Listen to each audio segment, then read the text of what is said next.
El uso de la inteligencia artificial está revolucionando el trabajo profesional y las actividades incluso cotidianas de las personas. Las herramientas que está proporcionando en el campo de la salud permite la obtención de un diagnóstico más preciso y en la detención de enfermedades de manera temprana. La tecnología facilita el trabajo, pero no sustituye al médico.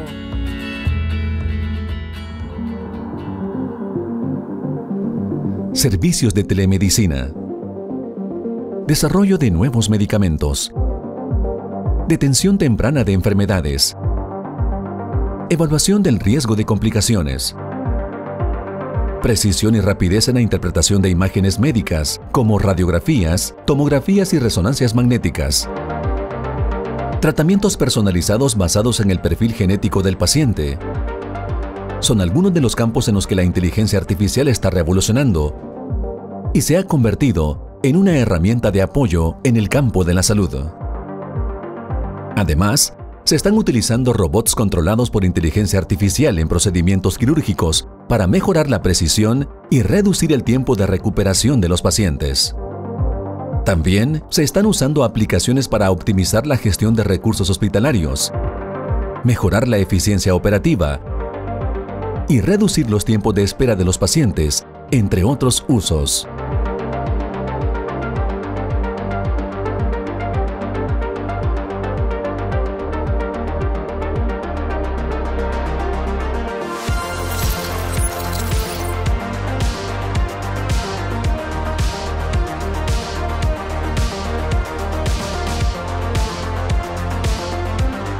La inteligencia artificial está salvando vidas con la detección temprana de lo que es el melanoma. El melanoma es un cáncer de piel que mata a personas por no identificarse adecuadamente o no identificarse prematuramente. Hola. Si nos vamos a la época de la pandemia, ¿cómo comenzamos a trabajar los que estamos en salud mental? Comenzamos usando el teléfono, nos conectamos con los pacientes, primero videollamadas por WhatsApp, y fueron apareciendo ya otros usos a través de Zoom, Meet, o sea, sí hay otras aplicaciones que nos van ampliando y facilitando también el trabajo de las consultas. Por ejemplo, en los equipos de rayos X, principalmente rayos X y tomografía, el mismo software del equipo identifica el grosor del paciente, si es obeso, si es delgado, y poder calcular la dosis de radiación que va a necesitar y no como eran los equipos viejos, ¿no? Ya muy viejos, en los cuales prácticamente desde la cabeza a los pies recibía la misma cantidad de radiación.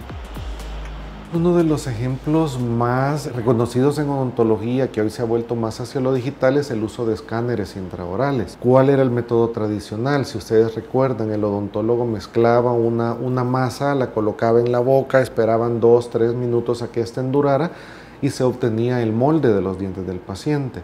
Hoy en día se utilizan unos dispositivos llamados IOS, Intraoral Scanners, los cuales por medio de luz van captando una serie de datos que la inteligencia artificial va uniendo en mallas y va formando un modelo digital. Las máquinas, ¿qué es lo que hacen? Colocan, digamos un ejemplo, usted le quiere investigar tuberculosis a 100 personas, a 100 radiografías que le ha tomado a personas que usted le sospecha tuberculosis, programa la máquina con una serie de imágenes y todo que tengan lesiones de tuberculosis y la máquina inmediatamente de esas 100 gentes rapidito le puede decir en quiénes está altamente la sospecha de tuberculosis, o sea, facilita. Una aplicación que me llamó mucho la atención en una conferencia fue esta de prevención de suicidio, para ayudar a la persona a orientarla a buscar apoyo, saber dónde buscar cierto apoyo para prevenir este problema. No solo la persona que está en sí con deseos de suicidar, sino que alguna persona cercana, porque a veces uno dice no sé qué hacer y de repente veo a alguien que está en riesgo de hacerlo, puede ayudarle. Me interesa mucho que su barbilla la apoye ahí. Los lentes progresivos tienen una limitante. La zona de lectura de la intermedia relativamente es estrecha, es angosta. Entonces el paciente está limitado a que tenga que estar como que esté escaneando en la franja intermedia. Los lentes con inteligencia artificial que han hecho, estudiar todos esos movimientos visuales del paciente y darle más amplitud donde más lo necesita, para que la comodidad y el confort del paciente. Entonces, adaptarse a un lente progresivo que está diseñado bajo inteligencia artificial es mucho más fácil que a uno que no lo sea.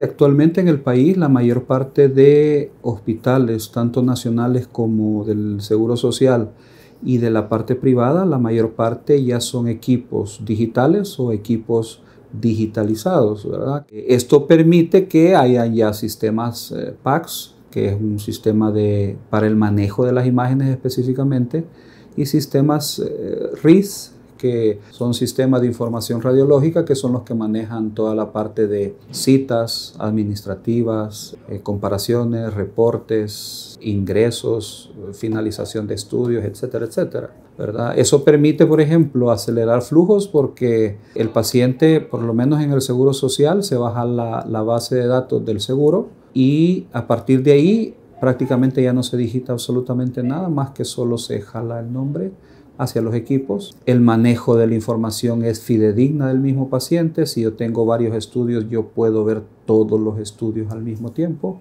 y poder compararlo. Vea la camarita, por favor. Nosotros tomamos todas las medidas y esas medidas se van a manufactura, al laboratorio, ¿verdad? De hecho, ese escáner lo que ha hecho es, hace más de 4 años, recolectó los datos de más de 500,000 usuarios de lentes, ¿verdad? Entonces usó todos esos datos biométricos para crear lentes más individualizados.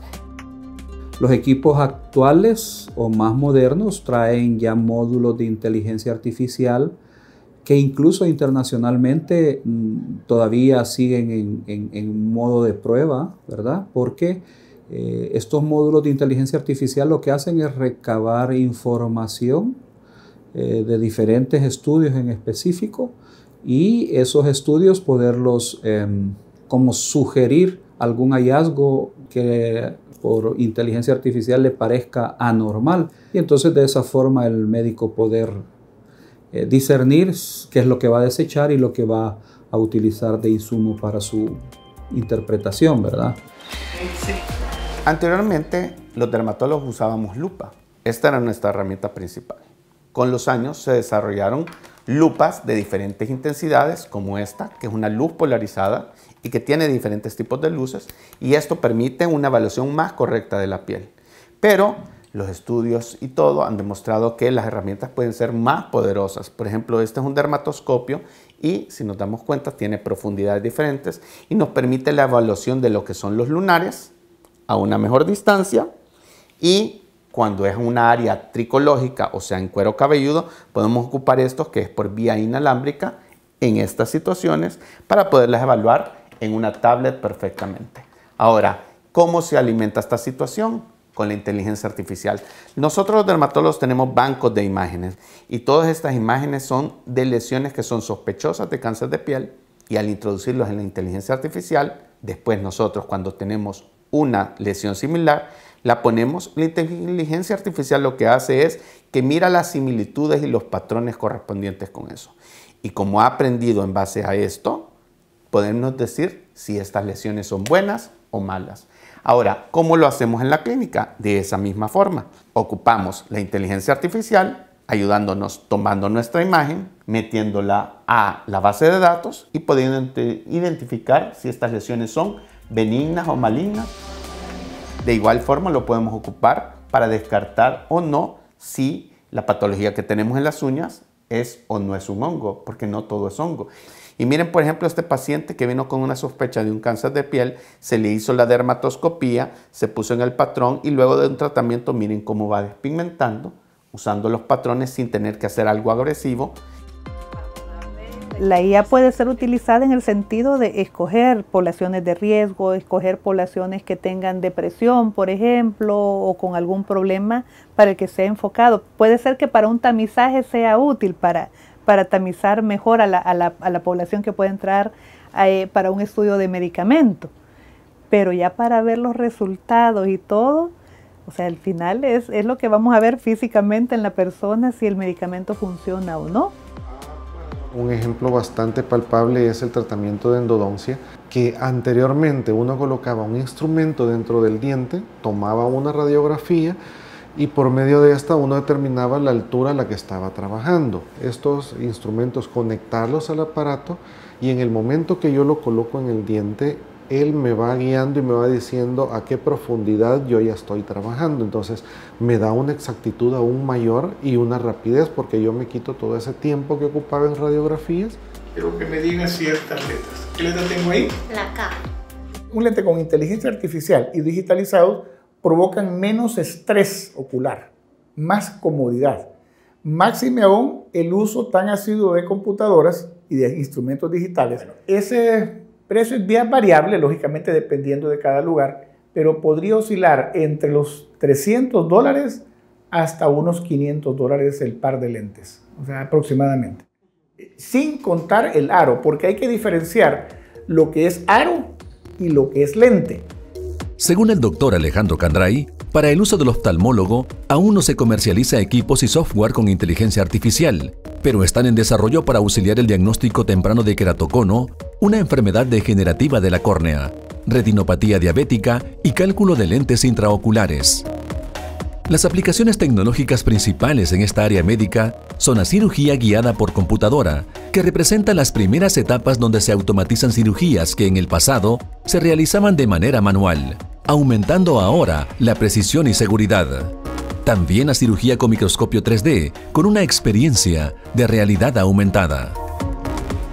Yo puedo tomar fotografías del paciente, escaneos de la cara del paciente, escaneo de sus dientes, unir todos esos datos y hacer un diseño previo. Entonces yo con un par de clics, aproximadamente en 10 minutos, le puedo mostrar al paciente en su cara el resultado que va a obtener sin aún haberlo tocado. Entonces da un poco más de seguridad y tranquilidad al paciente, inclusive al odontólogo, porque sabe el camino que debe de llevar.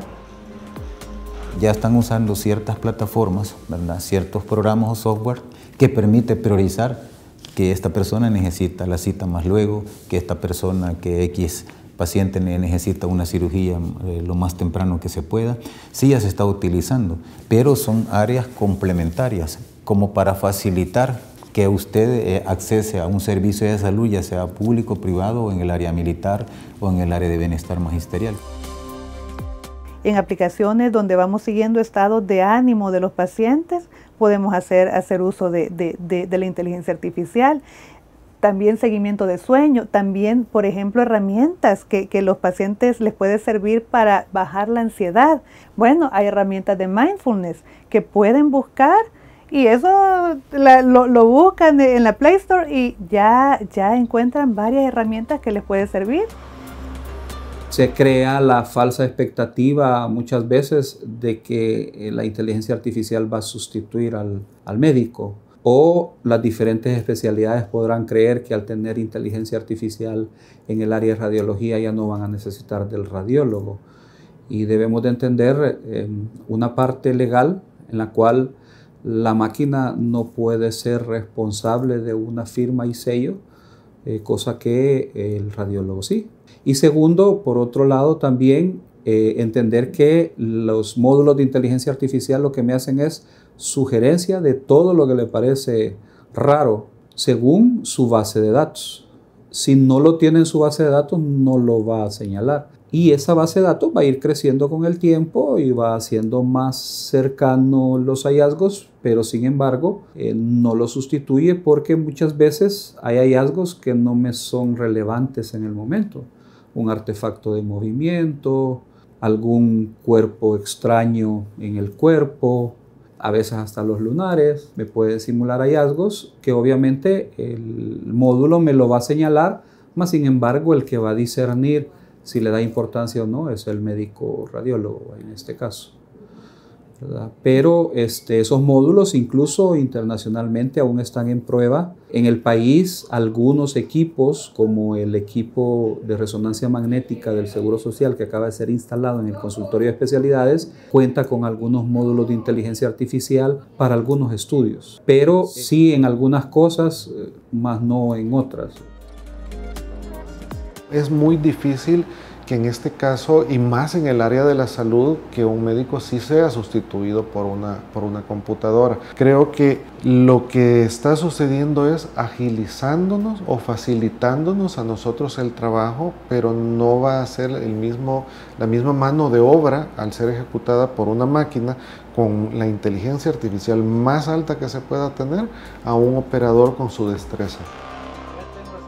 Aquí estamos los psiquiatras, los psicólogos, terapeutas. El hecho de venir a platicar a una sesión, entrar en un análisis interno, entrar en los conflictos de uno o entrar a traumas de uno, incluso cuando se abren partes muy profundas de una persona, no se sustituye para nada a algo artificial. O sea, es lo humano, ese calor humano y esa experiencia tan profunda es incomparable cuando uno está en la consulta.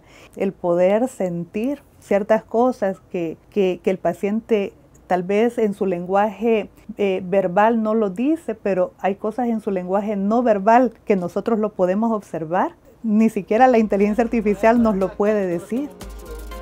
Hoy el famoso Dr. Google, ¿no? Que toda la gente va a buscar información a Google y piensan que lo que está escrito ahí es santa palabra. Y no es así, se necesita un juicio clínico.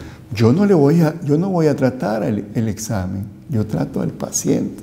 Lo mismo es la recomendación que en estos momentos nosotros le damos a nuestros médicos más jóvenes o a los estudiantes de medicina, la importancia de la historia clínica y el examen físico. Y obviamente va a haber que estárselo reforzando cuando ellos en su camino van a tener que utilizar la inteligencia artificial. No va a ser un sustituto y no debe ser el que nos va a dar el diagnóstico. Por ejemplo, en investigación sí tiene que haber una normativa, incluso hasta herramientas para detectar cuando un estudio es real o ha sido falsificado. Nos puede servir para llevar agendas, nos puede servir, por ejemplo, para redactar algún tipo de informe, algo así, porque nos facilita la vida, pero no va a sustituir el análisis. Que alguien le puede, desde el punto de vista, le puede estar vendiendo falsas ilusiones y rompiendo la ética, tanto personal médico como también personal no médico. En ese sentido, pues debe haber una regulación. La ética viene grandemente en el momento que yo puedo decirle a una persona sí lo puedo hacer o no lo puedo hacer. Porque inteligencia artificial me recomienda, me guía o me finaliza algo. Pero yo debo de tener la capacidad también de decirle a mi paciente, no, eso no lo puedo hacer. He tenido casos en los que vienen y me dicen, mire, yo quiero esto. Claro, la foto que generó la cámara, la inteligencia artificial le dejó la sonrisa perfecta, pero cuando yo examino al paciente están los dientes mal posicionados, falta un diente, el otro está oscuro, entonces yo le debo decir al paciente, mire, pero para lograr esto yo debo de hacer todo esto que usted no vio. La inteligencia artificial sí se está desarrollando en El Salvador, no todos vamos al mismo nivel, pero sí creo que tanto en lo público como en lo privado, los médicos estamos muy abiertos a que se esté desarrollando y a ayudarnos a cooperar con todo esto que es la inteligencia artificial y a entender que es una herramienta para ayuda, más sin embargo no va a ser la que va a dar el diagnóstico y la que va a dar el tratamiento, sino que nos ayuda a nosotros a ser mejores médicos sabiendo utilizarlo. La inteligencia artificial jamás va a sustituir al médico, pero el médico que sepa inteligencia artificial sí va a sustituir al que no sepa. Es crucial que el desarrollo y aplicación de la inteligencia artificial esté guiada por regulaciones claras y principios éticos sólidos que permitan un equilibrio entre la innovación tecnológica y la responsabilidad humana. Es indispensable que las herramientas se usen de manera segura y en beneficio de todos los pacientes, protegiendo su privacidad y asegurándose que las decisiones de salud no queden exclusivamente en manos de algoritmos.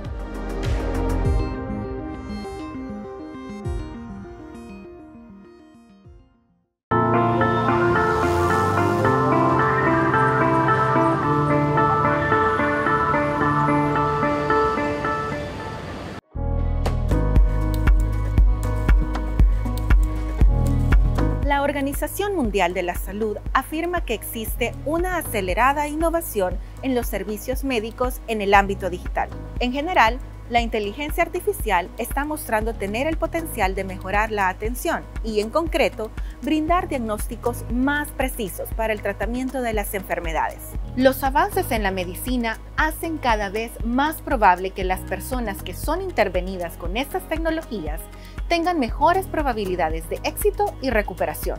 Sin embargo, la incorporación de algunas de estas, y en especial de la inteligencia artificial en el sector sanitario, exige cuantiosas inversiones a los estados para lograr no solo implementarlas con éxito, sino para lograr principalmente que sean accesibles para todos los pacientes que la requieran. En El Salvador, la situación presupuestaria del sistema de salud pública siempre ha sido un desafío, principalmente porque los recursos disponibles suelen ser limitados. Los datos oficiales del Ministerio de Salud y del Ministerio de Hacienda sobre el presupuesto asignado a la red hospitalaria pública a nivel nacional revelan que el año pasado, para cada consulta, se tuvo a disposición un monto de $15.04 para medicamentos y de $8.71 para exámenes. Datos que dejan en evidencia las restricciones presupuestarias del sistema de salud pública de El Salvador. En 2023, la encuesta de hogares y propósitos múltiples del Banco Central de Reserva reveló que más de la mitad de la población salvadoreña sostenía que si algún miembro del hogar se enfermara, acudiría a un centro de salud del sistema público. Por otro lado, en mayo de este año, la evaluación ciudadana del 5º año de gobierno del presidente Nayib Bukele, realizada por el Instituto Universitario de Opinión Pública de la UCA, mostró que el Ministerio de Salud registró la calificación más baja otorgada por la población salvadoreña en este primer periodo presidencial. Además, 30 de cada 100 salvadoreños insistieron que la principal prioridad en la que debe centrarse la administración Bukele en su segundo mandato era garantizar la mejora del suministro de medicamentos, mientras que 3 de cada 100 afirmaron que era indispensable incrementar la inversión en el servicio de salud pública. Con la disponibilidad real de recursos, la implementación de los recientes avances tecnológicos en el área de salud pública es un desafío en El Salvador. Sin suficientes recursos para la adquisición de los equipos, la contratación de personal con experiencia para el uso de los mismos y el mantenimiento de este tipo de aparatos, los objetivos son inviables en el país. Con este escenario, es difícil pensar que la población salvadoreña pueda tener diagnósticos más precisos sobre sus padecimientos y obtener los mejores tratamientos para restablecer su salud. Además, la reducción del presupuesto del Ministerio de Salud aprobada por la Asamblea Legislativa para el año 2025 implicará de una alta dosis de creatividad para las autoridades en la materia, no solo para alcanzar las expectativas ciudadanas sobre la mejora del sistema de salud pública, sino también para avanzar en la implementación de la tecnología que facilite el acceso a la salud de toda la población salvadoreña.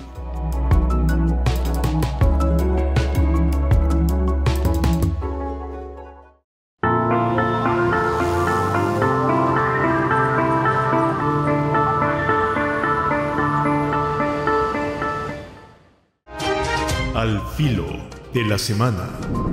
Análisis de temas nacionales e internacionales con un enfoque diferente. José María Tojeira, al filo de la semana. ¿Qué tal? ¿Cómo están? De nuevo estamos aquí con ustedes al filo de la semana, empezando noviembre y acercándonos a toda velocidad hacia el fin de año. El tiempo pasa y nosotros también, ¿verdad? Como dice alguna canción. Empezamos una serie de cosas algo larga que traigo, pero espero hacerlo lo más breve posible.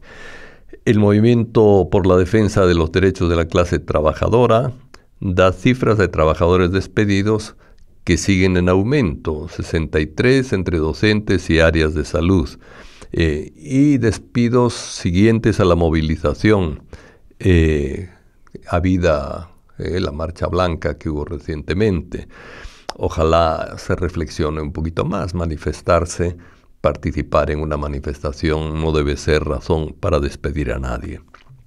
Gente tiene derecho a opinar, es parte de la libertad de expresión. El tema de la vivienda, la ministra de Vivienda ha reconocido que es un tema y una necesidad de suma importancia en el país, ¿verdad? Los precios de la vivienda son astronómicos. En Altavista, por ejemplo, en Soyapango, Altavista, una comunidad sencilla y buena además, es decir, una comunidad de gente muy trabajadora, de gente muy solidaria entre ella también, etcétera. Pero están pidiendo por una casa pequeñita, es decir, $50,000. ¿Quién puede pagar $50,000? ¿Una persona con salario mínimo? No, ¿verdad? Es decir, el 80% de la población en el país vive con menos de $10 por persona a día.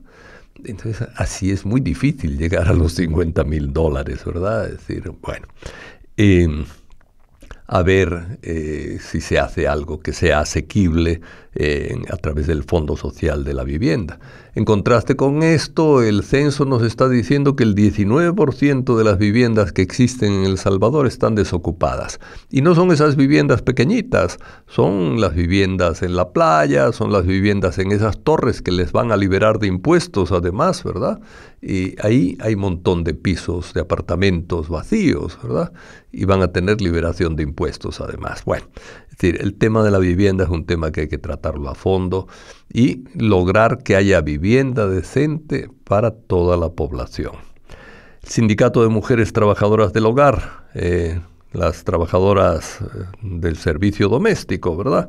Es decir, conmemoran el 10º aniversario de su fundación como sindicato.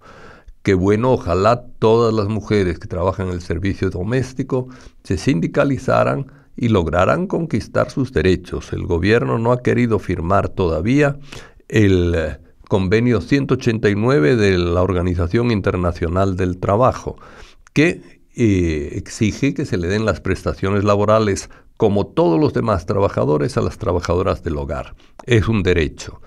No son menos las trabajadoras del hogar, no son menos personas, son igual que cualquier otro trabajador.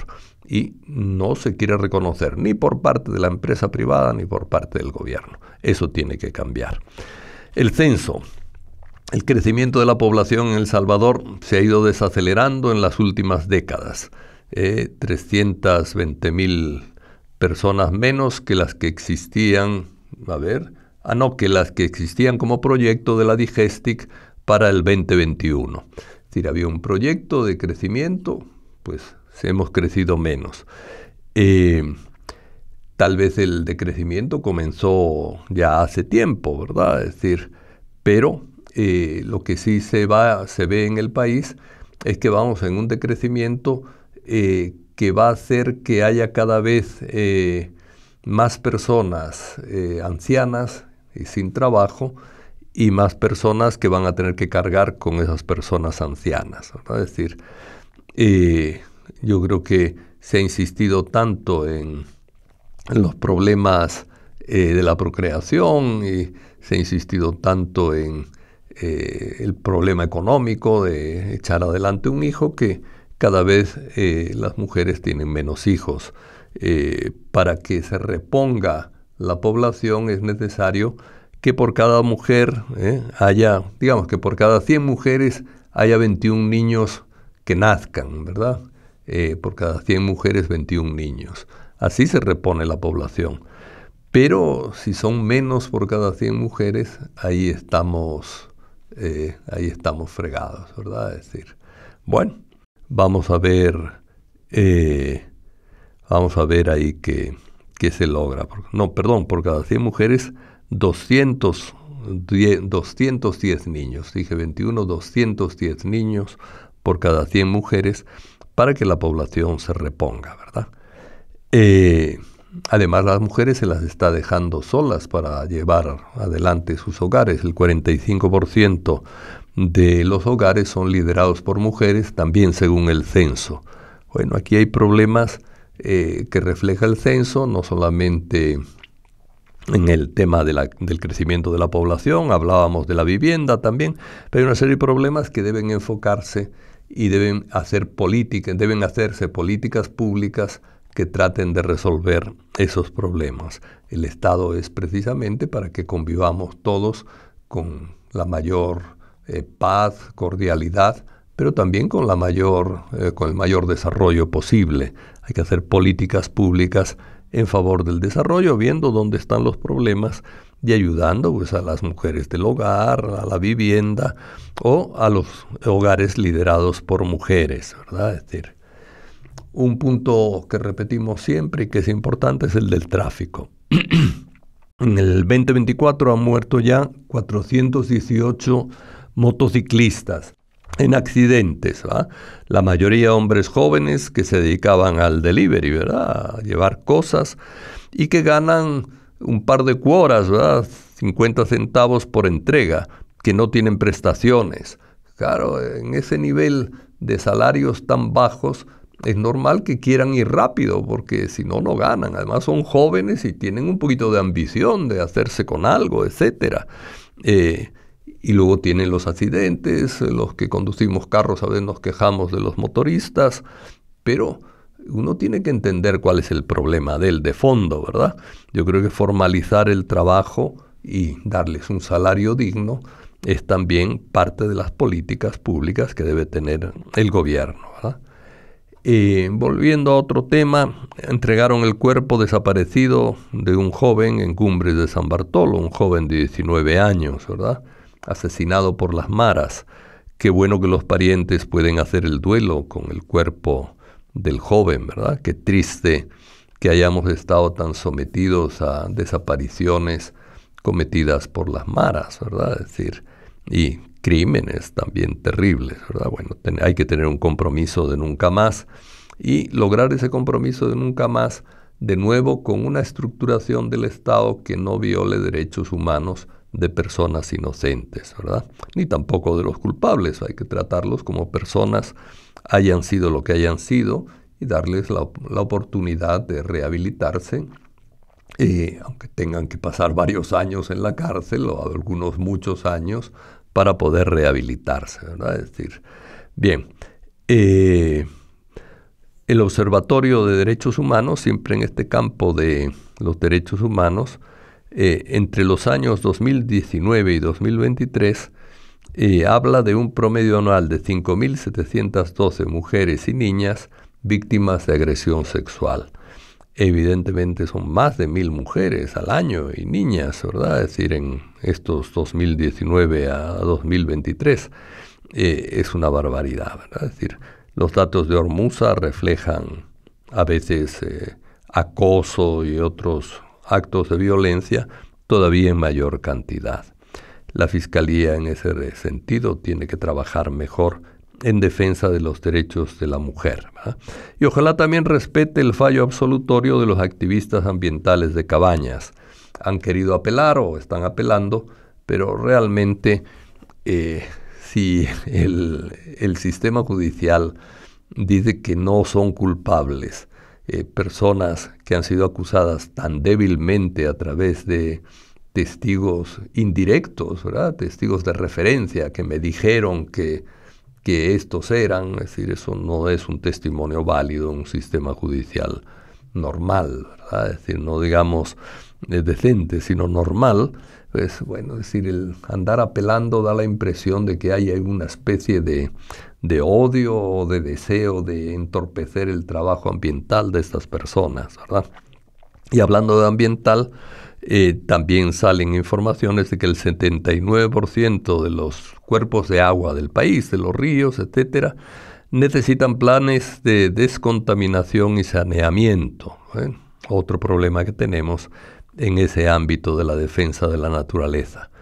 Y miren, para terminar, he ido un poco rápido porque traía mucha cosa, como han visto, y hemos saltado muy rápido de una a otra, pero era importante, creo yo, el ir mencionando todos estos temas para que cada uno piense un poquito más o se informe un poquito más según sus intereses en algunos de estos temas que hemos ido mencionando.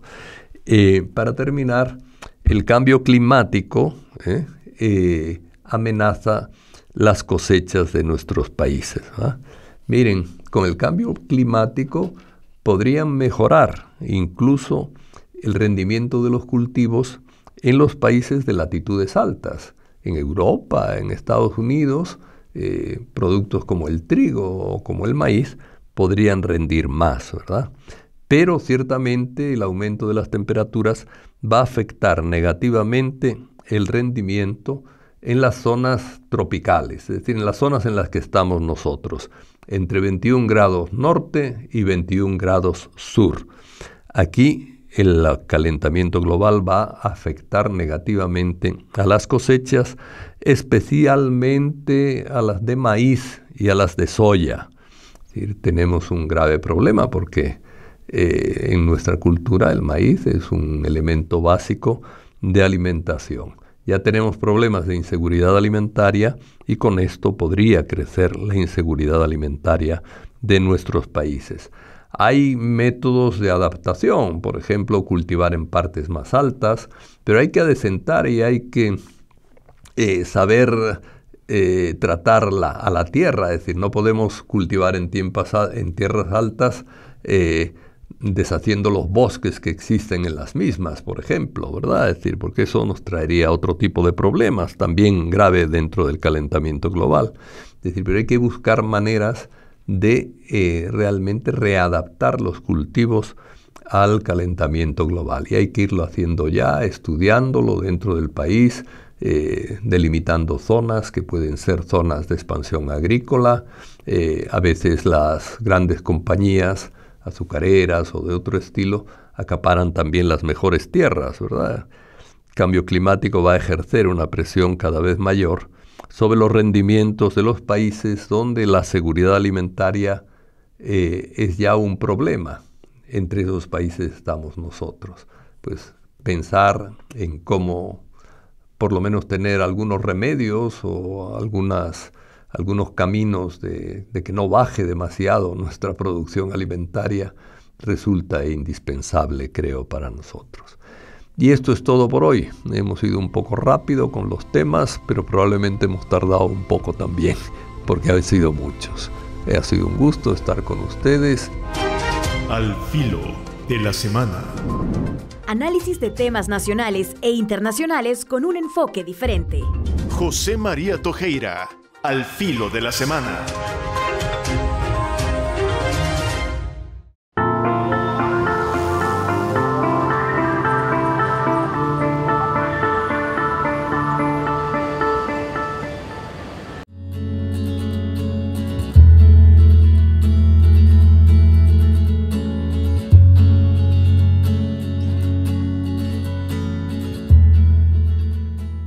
Este lunes 4 de noviembre, como parte de las actividades que se realizarán en el marco del 35º aniversario de los mártires de la UCA y como un recordatorio de su lucha, valentía y de los ideales de justicia que siempre defendieron, se llevó a cabo en el Polideportivo de la Universidad un acto simbólico de lanzamiento de globos conmemorativos. Aunque hace ya 35 años que intentaron callar sus voces, el legado de nuestros mártires permanece intacto. Con cada globo lanzado, recordamos que su luz ilumina nuestro camino. Recordamos siempre su visión de un país justo, libre y con oportunidades para todos. La jornada estuvo llena de música en vivo, reflexión, comida y un ambiente de comunidad. Estudiantes y catedráticos e instituciones hermanas, así como miembros de la comunidad universitaria, se unieron para recordar el legado de nuestros 8 mártires, donde se renovó el compromiso de seguir adelante con la misión que ellos nos dejaron.